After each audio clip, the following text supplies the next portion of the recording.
Hello everyone, and welcome back to our weekly series of Is the Shrine Worth It? The series where we have a look at the perks and the Shrine of Secrets and see if they're really worth your 2,000 iridescent shards each. This week we have perks from the Trickster, the Clown, Yoichi and Thalita. Those perks are No Way Out, Pop Goes the Weasel, Boondock Theory and Teamwork Power of 2. Let's start with the Survivor perks. Our first Survivor perk is Boondock Theory. Press and hold the ability button near a dull or hex totem to bless it and create a boon totem. Soft chimes ring out for 24 meters of range. Any survivors within the boon's range gain 3% haste. This effect lingers for 4 seconds after leaving the boon totem's range. Note, you can only bless one totem at a time. All equipped boon perks are active on your boon totem. This is what it looks like in game.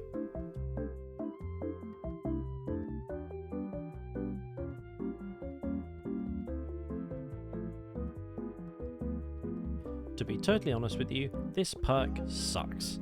There is nothing that 3% haste is going to do that will make anything any easier. It doesn't make gens easier, and the only thing it actually affects is your speed, and 3% is not going to make you faster than a killer. However, this is a licensed perk. I highly recommend you pick this up in case for some reason they buff it or make it better. You'll have it, and the only other chance you're going to have to buy this perk is with real money, so 100% pick this up. Our second survivor perk is Teamwork Power of 2. When you finish healing another survivor, you both gain 5% haste as long as you stay within 16 meters of each other. This effect lingers for 4 seconds when leaving the range. This effect does not stack with other haste perks. This is what it looks like in game.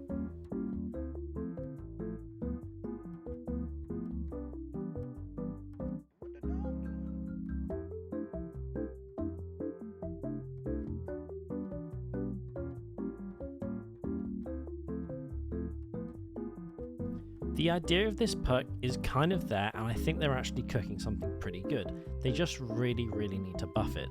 The idea of getting haste and movement speed after you heal someone sounds like a good idea, but this kind of encourages you to stay with that person, which doesn't really make much sense to me. The fact that it can't stack with other haste related perks is actually kind of what makes it a bit bad. This perk isn't from a licensed character, and the character doesn't really cost that much. She doesn't really have very good perks, but I wouldn't recommend picking this up from the shrine. If you really want Thalita's perks, I'd recommend just buy her outright and you get all 3 of her perks instead, which mind you are not very good. Now let's move on to the killer perks. Our first killer perk is Pop Goes the Weasel. After hooking a survivor, the next generator you damage instantly loses 20% of its current progression. Normal generator regression applies after the damage generator action.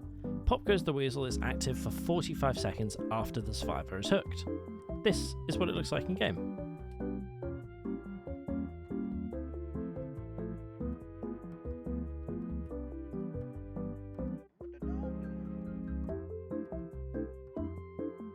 Pop Goes the Weasel is a very meta perk and has been for a very long time, pretty much for the entirety of the game. However, it is from the Clown. The Clown is super old and he's super cheap, so go and pick him up instead. You get a whole killer, you get a whole playstyle, and you get all 3 of his perks. His other 2 perks are actually pretty good as well. So stay away from this in the shrine and go and pick up the Clown. Our fourth and final perk is No Way Out. After hooking a survivor for the first time, No Way Out gains a token. Once the exit gates have been powered, No Way Out activates. When a survivor interacts with an exit gate switch, you receive a loud notification.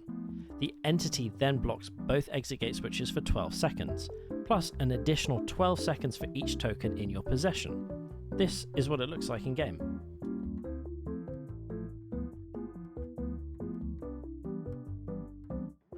No Way Out can be used in so many really strong late game builds. However, this is not from a licensed killer, and it's from a relatively old killer, so what I would recommend is, again like Clown, buy the killer, you get all 3 perks, and you get a whole new playstyle. Please do not buy this perk from the shrine. So to recap, this has been a super weak and super disappointing shrine.